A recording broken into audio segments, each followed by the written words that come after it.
Hi everyone, আজকে হচ্ছে আশীর্বাদের দিন আর আমি তোমাদের প্রমিস করেছিলাম আজকের দিনে লং ভ্লগ আসবে, অবশ্যই আসবে। তার আগে একটা মিনি ভ্লগ শেয়ার করছি।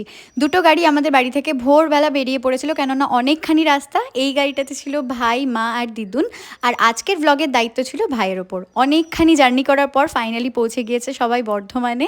আর যার আজকে আশীর্বাদ, তার অবস্থাটা জাস্ট দেখো, একটুও রেডি হয়নি, সারাদিন ধরে কাজ করে বেড়াচ্ছে। বাড়িতে আজকে ওদের প্রচুর লোক, ওদের বাড়িরও লোক ছিল, আমাদের বাড়িরও লোক ছিল।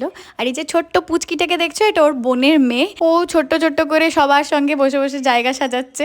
যাই হোক, আমার বিষয়টা ভীষণ কিউট লেগেছে। তার মধ্যেই ওর আশীর্বাদ শুরু হয়ে গিয়েছে। আর আমাদের মধ্যে না এরকম বিধি করে, নিয়ম করে আশীর্বাদ হয়। তোমাদের কাদের কাদের আমাদের মতন করে আশীর্বাদ হয় অবশ্যই কমেন্ট করে জানাবে। সবাই মিলে ওকে আশীর্বাদ করেছে। আর ওর মিষ্টি খেতে খেতে অবস্থা খারাপ হয়ে গেছে, তাই বাপিকে বলেছে অল্প অল্প মিষ্টি দিতে। আশীর্বাদের পরের দিনই ছিল ওর জন্মদিন, তো আমার তরফ থেকে একটা সারপ্রাইজ গিফট আমি পাঠিয়েছিলাম। আর বাদ বাকি সমস্ত কিছু আর রিয়াকশন ভিডিওটা লং ভিডিওতে আসছে।